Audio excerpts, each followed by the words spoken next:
हम दिन में एक बार किसी को अगर डांट देते हैं, किसी से गलत व्यवहार करते हैं, तो वो सारा दिन डर में रहते हैं। उनके नेगेटिव वाइब्रेशंस हम पे भी बहुत हावी हो जाते हैं। न हम अपना काम ढंग से कर पाते हैं, न वो अपना काम इत्मीनान से कर पाते हैं। एक छोटी सी कहानी एक ऐसे इंसान की जो बहुत थक के ऑफिस से आता है। उस दिन उसे ऑफिस से आने में बहुत देर हो जाती है। बाथरूम जाके हाथ मुंह धोता है, घड़ी उतार के वहीं रख देता है और थकान के कारण घड़ी उठाना भूल जाता है। सुबह जब उसकी बीवी वॉशरूम जाती है तो वहां घड़ी पड़ी देखती है। वो उठा के उसे संभाल के डाइनिंग टेबल पे रख देती है। सुबह डाइनिंग टेबल पे उसका बच्चा स्कूल जाते वक्त ब्रेकफास्ट करता रहता है और वहां पे पड़ी हुई चीजों के साथ खेलता रहता है। गलती से उसकी घड़ी पे हाथ जाता है उसका और घड़ी डाइनिंग टेबल से नीचे गिर जाती है। नीचे नीचे गिर के घड़ी टूट जाती है। जब उस आदमी को पता चलता है उसकी घड़ी टूट गई, वो अपने बीवी बच्चे दोनों पे चिल्लाने लगता है, दोनों को डांटने लगता है। जैसे तैसे फ्रेश होके ऑफिस निकल जाता है। उस वक्त उसके बच्चे का भी मूड खराब हो जाता है और उसकी बीवी का भी। दोनों के मन में नेगेटिव वाइब्रेशंस उठते रहते हैं। बच्चा स्कूल जाता है, उस दिन उसका पेपर होता है। उसका पेपर देने का बिल्कुल मन नहीं करता है। बहुत अपसेट होकर मुंडी नीचे करके बैठ के सोचता रहता है।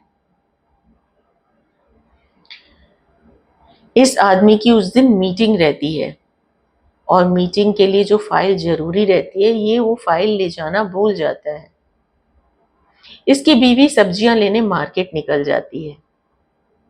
ये जब घर वापस आता है अपनी फाइल लेने, तो घर बंद देखकर और भी ज्यादा क्रोध में आ जाता है। चिल्ला के अपनी बीवी को फोन करता है और उसे घर वापस आने के लिए कहता है। उसकी बीवी किसी तरह हड़बड़ाती हुई जैसे ही घर आने के लिए वापस निकलती है, उसका पैर मुड़ जाता है। वो जैसे तैसे ऑटो लेकर घर पहुंचती है।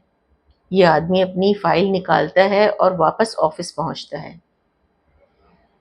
जो इसकी मीटिंग होने वाली थी, वो उन लोगों के साथ, वो लोग इसका इंतजार करके चले जाते हैं। इसका मूड और ऑफ हो जाता है। बॉस से भी बहुत डांट सुननी पड़ती है। इसे स्कूल से फोन आता है कि इसके बच्चे का पेपर है, पर वो किसी वजह की वजह से पेपर नहीं दे पा रहा है। टीचर्स उसे स्कूल आने के लिए कहते हैं। ये भागते हुए जैसे स्कूल जाता है, अपने बच्चे को समझाता है, पर उसका बच्चा रोना शुरू कर देता है। न तो वो पेपर देता है, न अपने पिता से बात कर पाता है।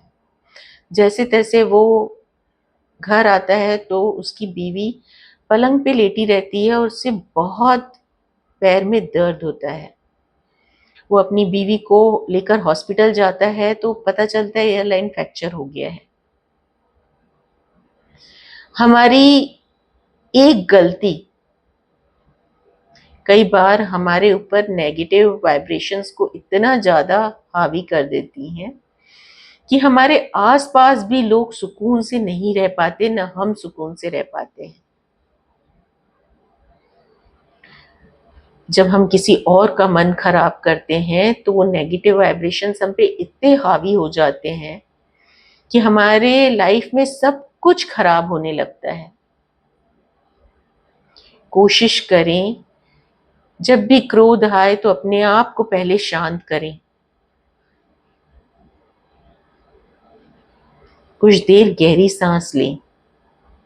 अपने आसपास के लोगों को भी खुश रखें, खुद को भी खुश रखें।